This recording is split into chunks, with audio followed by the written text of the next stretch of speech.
birthday. It's not fun. The best It's not was fun. my husband forgot not one, but 2 of our anniversaries. So Mm. we're Okay, still well, married. he's more in the doghouse than me, then, for Yeah. sure. So it was I think it was year 5 and year 12, and we're celebrating Wow. years. What's that? You never forget, obviously. 5 and 12. I remember. Wow. Don't Of mess course with he me. remembers. Girls remember these things. Don't mess I'm with thinking me. it's a good thing because he's not counting the days. Every day is a blessing. Every day is a holiday. Really? With this. With that. Anyways, happy Valentine's Day, everybody. Talking about forgetting things, and we're here with some great. I love your decorations, Amanda. Love it. It's so great. You know, Love I the have fun merch. with my backgrounds. I love the background. So, It's all good. So I don't know, because we don't really do themes on here. So maybe you guys have some Valentine themed stuff, but maybe not. But always good book recommendations. So happy reading again. Everybody have a good weekend. great weekend. Great. Rams won, baby. Rams Hey. won. There you go. Being from California, I'm gonna go there. So I used to be a really big Rams fan, but then I moved to San Diego. My husband was like the husband that forgot the anniversaries. Did I mention? Ticket holders Did I over mention here that? in our family, so Yeah. we got our Ooh. season tickets. Used to be for the Chargers. All right, let's get to some recommendations. It's going to go Andrea, Amanda, Gabe. So Andrea, oops, let me put the screen share on in case you guys want to do that. Oh, I thought Amanda was going first. I see. Wait. I'll tell you who's going to go first. Give me a second, and I'll tell you. You're right. It is Amanda. So that's Amanda's Me, going Amanda? first. You, Amanda. Yay! So Okay. it's Amanda, Andrea, Gabe. So that's how that's my screen showing different on. So if I get confused, Different views. different views. Different views for different things. Yeah. All right, so my first book again, all of these, 2 out tomorrow, 1 already out. So first one up, we have Diablo Mesa from Douglas Preston and Lincoln Child. I mean, do I really need to say more than that? We've got 2 really fantastic authors. This is actually the 3rd book featuring Nora Kelly, our FBI agent. So today, you know, they are working undercover as they do. Yeah, I mean, I don't have to say much more than that. I don't want to give anything away. It's always going to be a great read, keep you on the edge of your seat throughout the entire time. And you can never go wrong with a Preston and Child book, let's be honest. They're still selling, huh?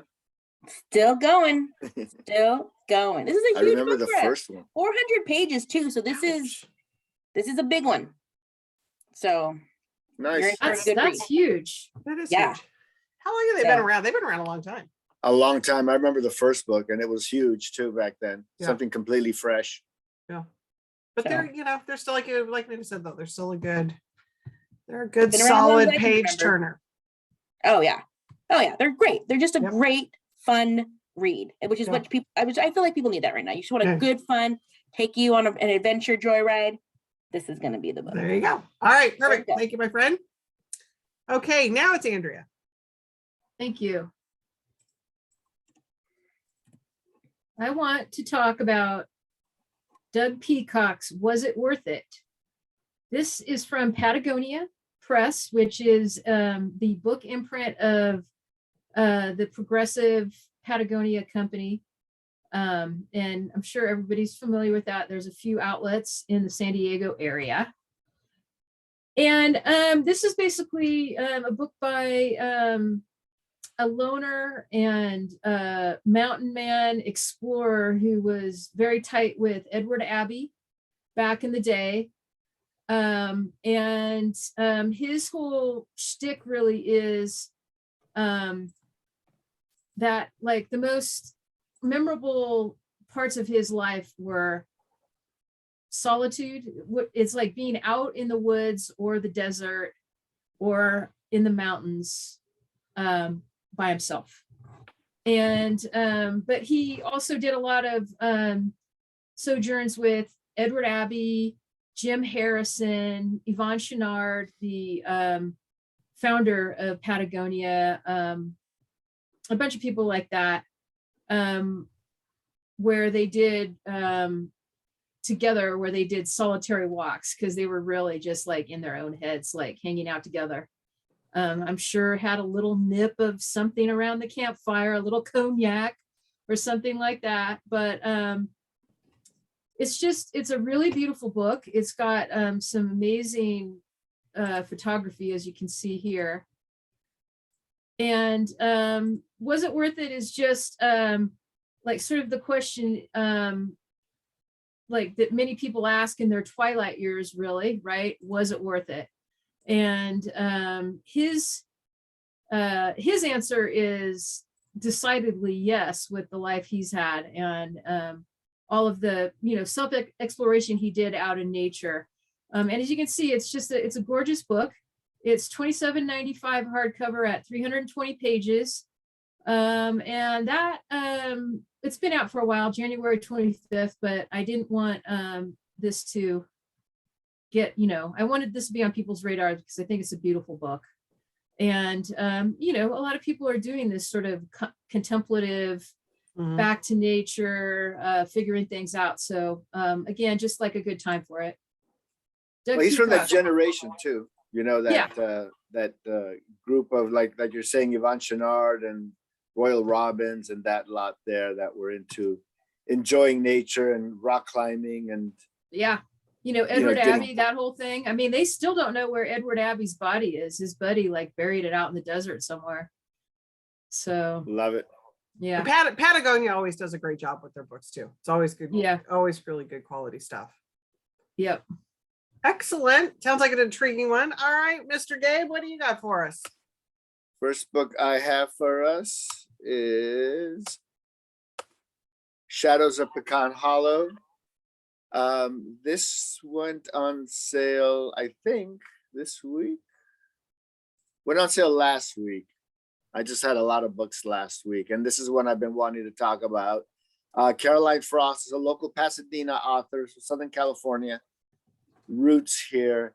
And it's a book that was recommended by the Washington Post, and we've got some good quotes from Caroline Levitt, which I used here. Janet Fitch, who wrote White Oleander, gave us a blurb for this book.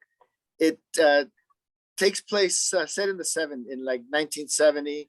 A young girl, Kit Walker, is kidnapped at 13 by Manny Romero, and he takes her and he's groomed her, and she becomes his partner in crime. He's kind of a low-level local hood, and she becomes his partner in crime. And then we pick up 20 years later in 1990s, and Kit is living in Pecan Hollow, a small Texas town, and she is living with her daughter. And one day, Manny shows up, and he's back in town, and a different man. He's been in jail, and he's a little different. And that's when the book takes off, and it's all about overcoming the things that have formed you, and in spite of that, being able to overcome. And I don't want to give too much away, but the Manny relationship, she's repulsed by Manny, and she's drawn to Manny. So there's a dark side to this book. It's not a lot, the title and the jacket, this bucolic looking jacket, kind of make you think, oh, it's one of these Southern Charming novels. I think more like Valentine.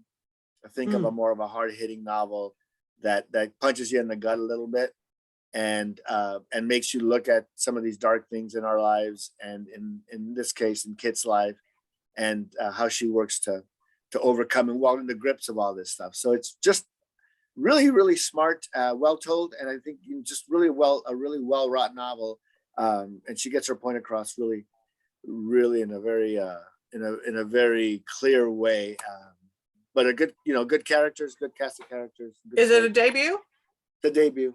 Okay. I was thinking, I'm glad you said that, because I was thinking, oh, is this like Where the Crawdads Sing kind of a book? And it sounds like, no, it's a little bit gritty. There's a comp to, because everything gets comp to Where the Crawdad Sings. I think if I look through much of my material, there's going to be a comp to Crawdads, because it's in the South. It used to be, Pat Conroy book. Right. How can I forget the Pat Prince Conroy? of Tides. Prince of Tides, with Fanny Flagg, Fried Green Tomatoes. But I think it's a little more. I didn't read Crawdads. I think Deborah read it, and she's kind of lukewarm on it. If you're equating it more to Valentine, because I read both, Valentine is definitely grittier and a little more hard hitting. Yeah. And so I think this sounds like it's more that. Yeah, it's more that than Chesapeake Shores or something like that. Yeah, that sounds really good though. Okay, so Kim is on here, and Gabe, I think you are the one. She read How High We Go in the Dark. Did it trip you out? She said thank you and loved it. So there you go. Something different, but we just can't. It's like mesmerized by the stories. Yeah. Yeah, I'm still Good. listening. I'm glad. Yeah. So there you go. Thanks. And Gabe. Beth read Yinka, but Tom's not on here. It wasn't really. She corrected me up though, because she says it's not quite Mike Nichols, but so. We'll see. We'll tell Tom that Tom missed it. Tom missed the comments.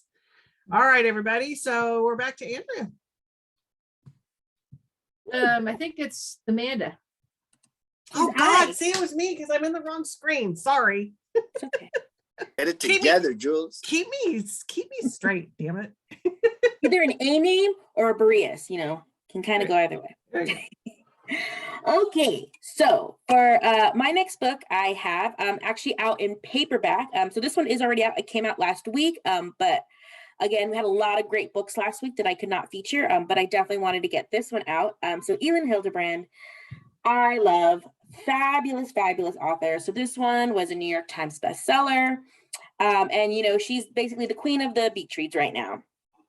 So this book, specifically, it features Vivian Howe, an author of 13 beach novels and a mother of 3 nearly grown children. It's killed in a hit-and-run accident while jogging near her home on Nantucket. So she ascends to the beyond, where she is assigned a person named Martha who allows her to see what happens below for one last summer. She's also granted the gift of 3 nudges, where she can kind of help, just push things off in one little direction. So she has to think very carefully about how she's going to use these 3 little nudges with her 3 children. Elin is just is a fantastic read. Everything she does is just so wonderful, so heartfelt, and you just really fall in love with all of her books. So super happy to have this one out in paperback. She's got more coming in hardcover. There's one coming soon. I'm blanking on when, but we do have another one coming up from her. And so there you go. Golden Girl by Elin Hilderbrand. So, okay, yeah, we've got lots of people. The other both Beths read Yinka. The Good Son. Did somebody talk about The Good Son recently? Sarita read The Good Son. I don't know who talked about that. Was that Jackie Machard? Yeah, there you go. Yeah. There you go. Yep. So people are reading the book. We love that you guys are reading. I love this. This is so much fun. And Ellen, is it Ellen or Elin? I never know if it's Ellen or Elin. I'm terrible. I probably should know. Me too. I don't either. But I think Elin. I think Elin. I feel like I've heard Elin. But rumor has it though, she's getting ready to call it quits on writing, right? She's really? She kind of alluded to that. We had her on she actually hosted, and then we did an event, and it's just she's kind of alluded to the fact where it's kind of gonna put up the writing chops and be done for a while. You know what? So good, though. I think when you're a writer, you're a writer. She's gonna be writing. I know. I think so too. I just think it's the pressure. Disease, I think it's the pressure of she writes so prolifically that I think that might be getting, just having. Yeah, I can't imagine the book a year treadmill that. That's a lot. And she's got great books. I mean, they're just they're good. Right after the other. Solid. Every book, she's got a solid fan base. Yeah, she's got a solid fan base. Yep. So, all right, Andrea, now it's your turn. Sorry, my friend. Not a problem. I want to talk about Milk, Blood, and Heat. This is by Dantel W. Monitz. And I think I talked about this when it came out in hardcover. During that period, she won the National Book Award 5 under 35. She was one of 5 young authors under 35, obviously, who wins an award for a first short story collection or a first novel, which is, that's quite an honor. It's now out in trade paper with that gorgeous cover there. It's $17 trade paperback. This is from Grove Press, one of our great literary presses that you guys know about now that I've been talking about it so much. This was shortlisted for the Penn John Stein and Penn Robert W. Bingham Awards. Was named a Best Book of the Year by Time, Washington Independent Book Review, I think it's called. Did I say the Atlantic? Library Journal, Kirkus, Literary Hub, The Millions. I mean, the list goes on. I mean, it's pretty amazing. And basically these stories revolve around mainly young women, but some young men as protagonists who are in trouble, on the run, dealing with a lot of grief, desire, trouble, and in set in Florida, which is one of the great places for those sorts of stories, right, to be set, as we know in literary tradition. And I mean, there's just some like great, amazing quotes for this collection. A collection for the ages, incandescent and seething, equal parts grief, violence, and want. And you'll be glad for this jagged awakening. That's T. Kara Madden. Michelle Philgate had a great quote for it in the Washington Post. I'm actually just going to show you the list of, here's like, you know, our markups that buyers see. This is the praise and quote section. It just starts here and then just keeps on. Oh, I don't know if I can do this right here. I don't think I can go. Oh yeah, I can scroll down. Look at this. Look, it just keeps on going, Jesus. right? I mean, come on. So yeah, and the book does merit that, I have to say. And just really exciting to see this out in this beautiful collection in trade paper. And it's in stock right now. Milk, Blood, Heat. That 30 under, or what is it, 5 under 35 is always, the writers that come out of that list are always top notch. Yeah, it's a great honor really to get named to that list. And I think she has a great career ahead of her. Yeah. So we'll see. I'm pretty sure that Grove has like probably like a 2 novel, you know, 1 story collection deal with her. So we'll see. She's working on it right now, I'm sure, next novel or first novel. Yeah. No, that's okay. Who's Amanda? Who are we talking about to get an interview? Oh, yeah. So Ellen, Beth was on here talking about Ellen. She did say she's not going to write. She's quitting writing and just going to recommend books. So sorry to be a spoiler for you, Amanda. Spoiling it. But back to yours, Andrea. Grove always does just an amazing job. They are a really just top-notch literary publishing house. Yep. Love them. Yeah, it's and just historically what they did for literature, they fought a lot of laws.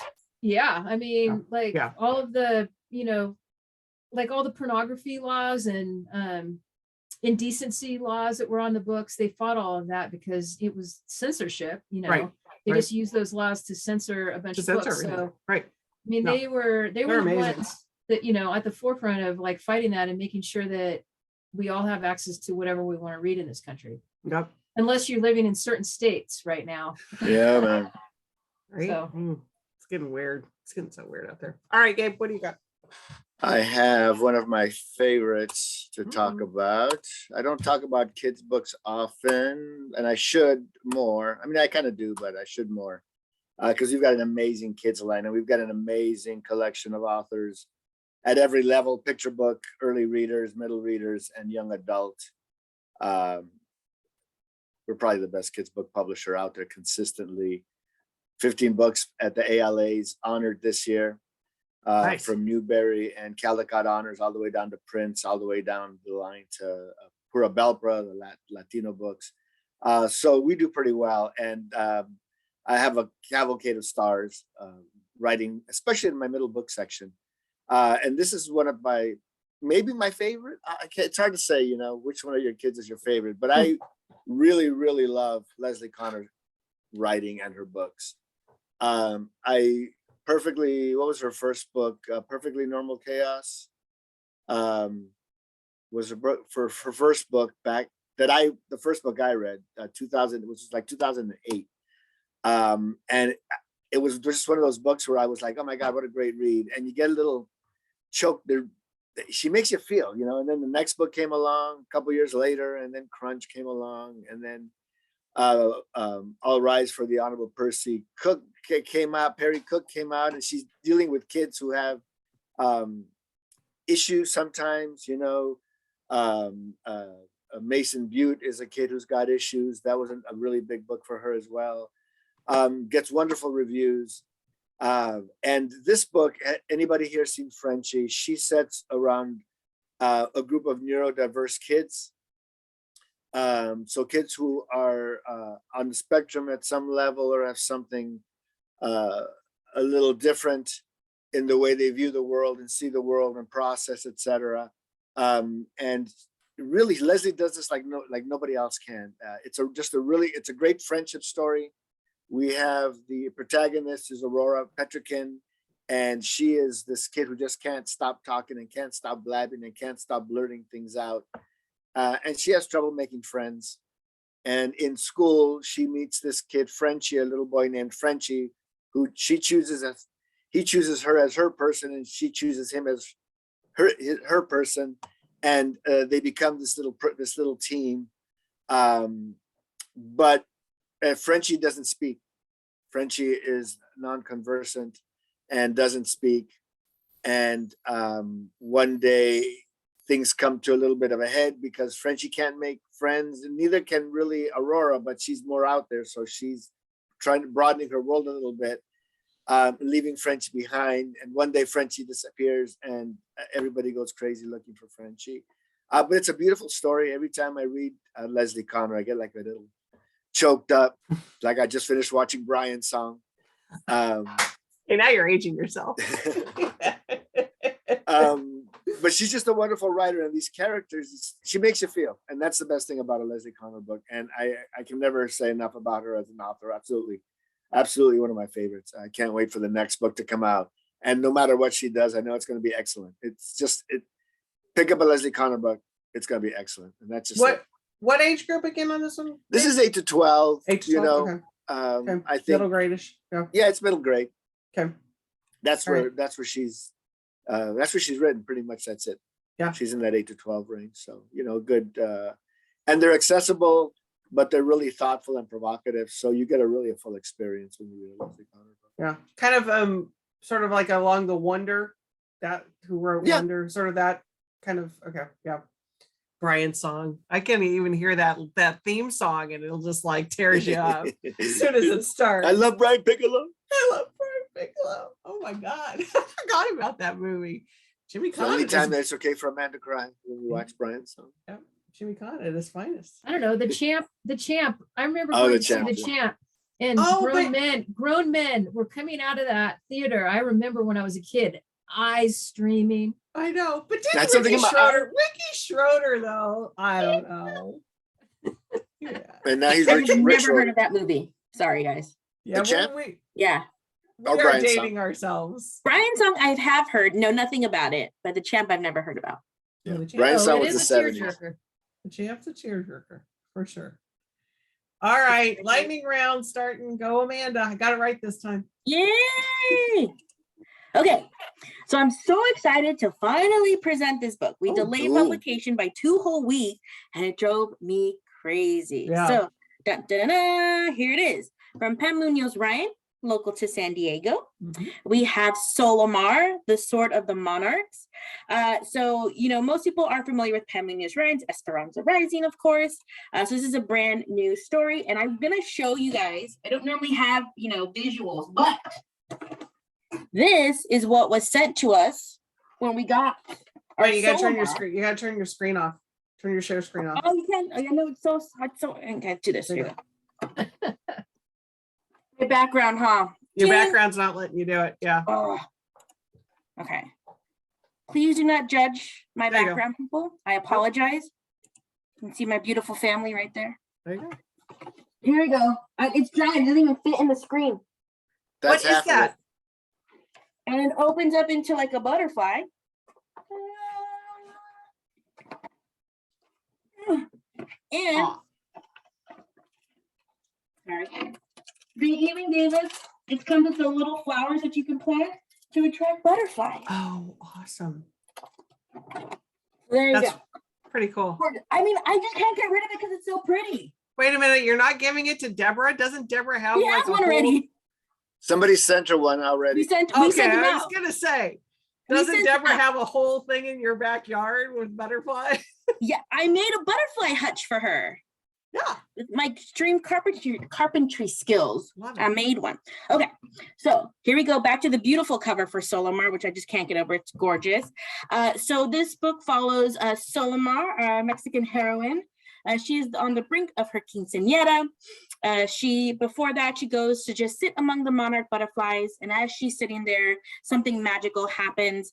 The sun shines towards her. And all of a sudden, the butterflies just start swirling around her, completely, encompassing her and just surrounding her. And then all of a sudden, she gets a magical gift. And for her gift, she can predict the near future. And she also now has become the protector of the young and weak butterflies. It's a huge responsibility for her.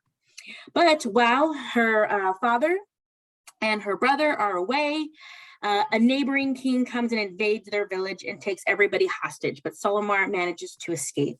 So now Solimar needs to, with the help of the butterflies at stake, she needs to go after and save her kingdom from this terrible king.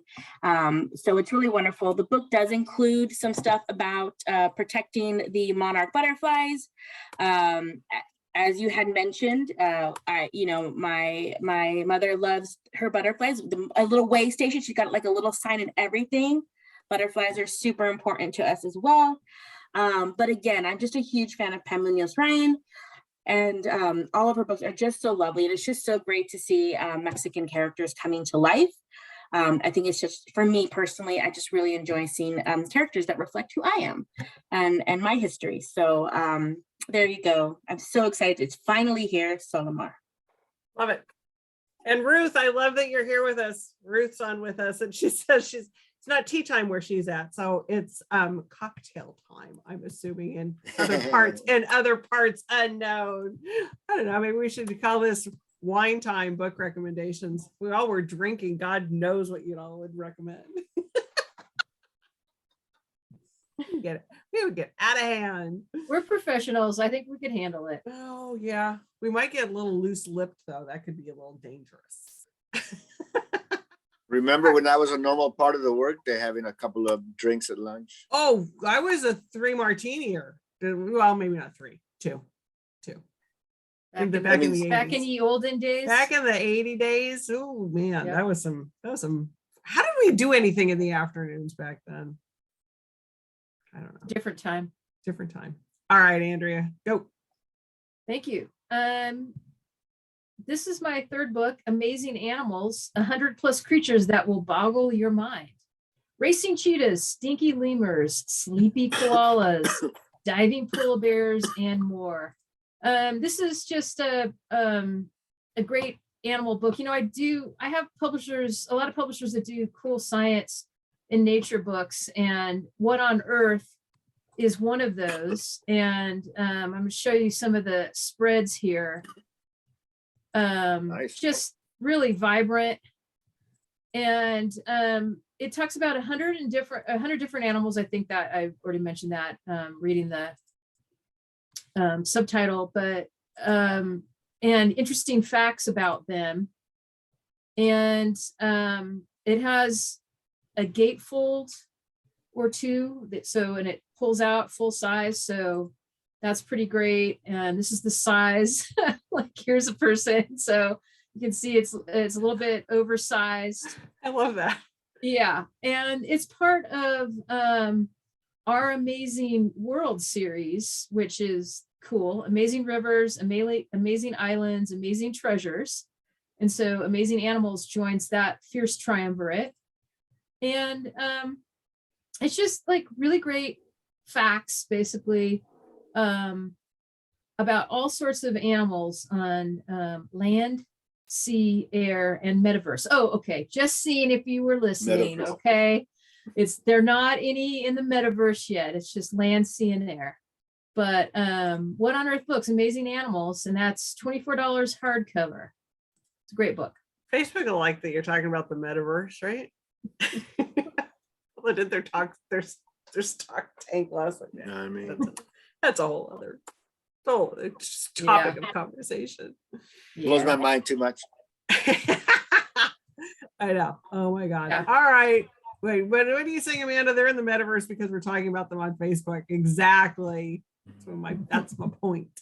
All right, Gabe, close us out. Closing it out with an old favorite. I feel like I just talked about this book because Oh, yeah. a year ago, probably when the hardback came out, but the paperback is out tomorrow. And it is Every Vow You Break by Peter Swanson. The lie started with I do. Dun, dun, dun, dun.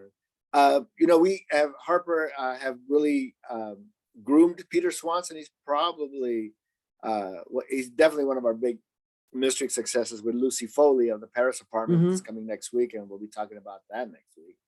But Peter's one of these guys who wrote a book, and we struggled, and then he wrote a second book, and we did a little better, and then he wrote a third book, and we had a little bit of a slip, and then we stayed with him for a fourth book, and he climbed, and all of a sudden he's topping bestseller lists. He's selling around the world, and we couldn't be happier. And he's one of my absolute favorites. His first two books are terrific, some of the best noir I've ever read. And then he's gotten into the psychological thriller. And in this book, it's really a great whodunit. I was reading this, and I've been watching, because of the lockdown, all these mystery series, detective series on BritBox and Acorn and Netflix and Hulu and Prime and everybody else that we got. And there's some really good ones. And this is like really set up to be a great series, I think. A young woman gets married, but right before she gets married, she has a one-night stand. And it's inconsequential because you'll never see each other again. But unfortunately, dude shows up and won't go away. So she's got this nagging thing. And at what point do you tell your husband? So it's one of these domestic situations that I like I said, I can totally see the TV show, the TV series on BritBox or one of those channels. We like a good creepy dude, right? Creepy dudes.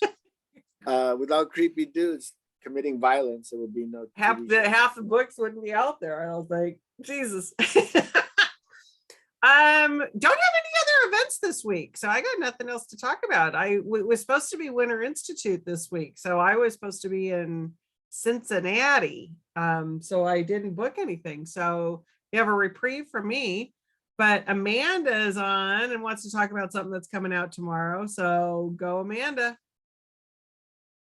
Yeah, I've already talked about it, but I'm very excited because finally out tomorrow is Marlon James's Moon Witch Spider King. So this is the second in a series, in a trilogy. But there was a fantastic review in the New York Times by the author of The Snow Child, Eowyn Ivey. Love that. And she perfectly describes this book because she talks about the first book in the series, which is Leopard Red Wolf, Animals. And that book is difficult. It's hard and it's incredible. And it was she talks about reading it and she puts it down. And then it's nominated for the National Book Award, which is nuts for a fantasy novel. And she picks it up again and she still can't.